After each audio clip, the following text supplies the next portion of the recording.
A cargo van rolls off the assembly line with a $50,000 sticker. A year later, the same van sits on a dealer lot wearing a camper badge and a $230,000 price tag. We rank 10 camper van brands from ripoff to real value. 5 are robbing you blind with badges, lifestyle marketing, and ownership collapses that gutted the product. 5 charge you for hand-laid fiberglass, family-owned factories, and construction methods their competitors refuse to copy. The gap between them can fund an entire year of retirement travel, starting with a brand that lost its heritage the day its parent company imploded. Number 10. RoadTrek. Founded in 1974 in Kitchener, Ontario, RoadTrek practically invented the modern Class B camper van in North America. For decades, the RoadTrek Popular was the best-selling camper van on the continent. Retirees trusted it. Dealers stocked it. The name meant something. A Class B is the camper van category itself, a full living space built inside a standard van body, and RoadTrek did more than any company to convince North America that the format could replace a full-size motorhome. Bed, galley, bathroom, all packaged into something you could park at a grocery store. Then in 2016, the family business was absorbed into the Heimer Group, a European RV giant with expansion plans and spreadsheets. What happened over the next 3 winters is the reason this brand opens the list. In February 2019, Heimer Group North America collapsed almost overnight. Auditors found serious financial irregularities. A planned acquisition by Thor Industries cut the North American division loose. Hundreds of factory workers in Ontario lost their jobs with no warning. Customers who had paid deposits on vans were left holding paper. Owners with warranties suddenly had warranties backed by nothing. Later that year, the French RV group Rapido bought the RoadTrek name out of the wreckage and restarted production. The badge survived. The continuity did not. The engineers, the institutional knowledge, the supplier relationships, and the accountability that built 50 years of reputation were scattered in a single winter. Today, a RoadTrek Zion still retails well north of $100,000, priced as if nothing happened, sold on the strength of a reputation earned by a company that functionally no longer exists. 6 figures is supposed to buy more than steel and cabinetry. It is supposed to buy a company that still exists when the roof leaks. RoadTrek already failed that test once. The name on the hood is the same. What stands behind it is not. Number 9. Airstream. Specifically the touring coaches, the Interstate and the Range line, not the silver trailers. The riveted aluminum Airstream trailer is a genuine piece of American engineering, built since the 1930s with a construction method that lets 70-year-old trailers still roll down the highway today. Wally Byam started building those trailers in the early 1930s, and the construction he pioneered, aircraft-style aluminum panels riveted over a curved frame, is the reason vintage Airstreams from the 1950s are still being towed, restored, and passed down today. That product earns its reputation. The camper vans are a different story. The Airstream Interstate is a Mercedes Sprinter conversion that retails from roughly $230,000 and climbs past $270,000. It contains none of the riveted aluminum monocoque construction that made the brand famous. Not one panel. It is a fiberglass and plywood interior installed into the same Sprinter chassis that a dozen competitors build on, several of them for tens of thousands of dollars less, with comparable tanks, comparable lithium systems, and comparable cabinetry. The cheaper Range line, a Ram Pro Master conversion starting around $140,000, runs the same borrowed heritage play at a smaller scale. Airstream has been owned by Thor Industries, the largest RV conglomerate on Earth since 1980. Thor understands precisely what it is selling. The polished aluminum trailer sitting in the brochure next to the van is doing the heavy lifting. Buyers see 90 years of heritage and assume it transfers to everything wearing the logo. It does not. At $250,000, you are paying Sprinter money, conversion money, and then a 6-figure gap that exists because of a name earned by a completely different product. The trailer heritage is real. You just cannot buy it in a van. Ownership filings tell you more about a brand than its brochures ever will. Subscribe and we will keep reading them so you do not have to. Number 8. Jayco. In 1968, Lloyd Bontrager started building camper trailers in a barn in Middlebury, Indiana, deep in Amish country. The brand built its identity on that image. Craftsman, wood frame construction, family values, a company where the founder's name still meant accountability. Bontrager was an actual builder. He developed and patented his own camper lifter system in that barn, and the company grew on the reputation of Indiana workmanship. Bontrager died in a plane crash in 1985, and his family carried the company for 3 more decades. Then in 2016, the family sold Jayco to Thor Industries for $576 million.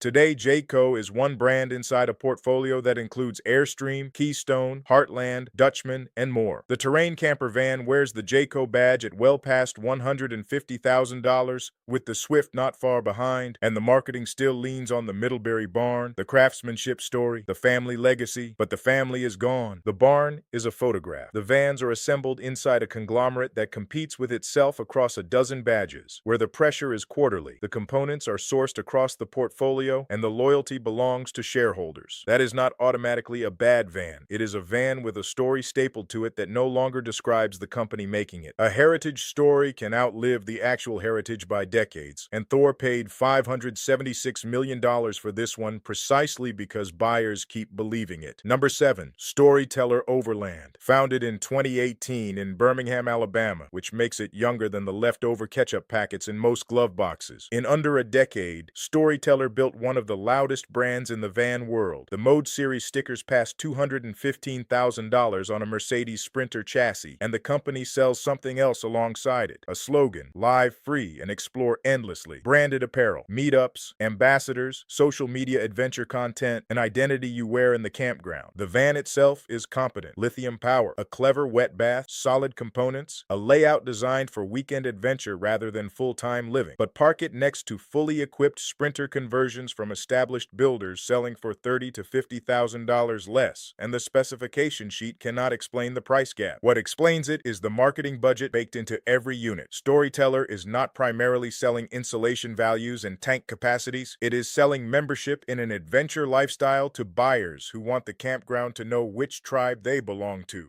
That is the luxury fashion model applied to camper vans.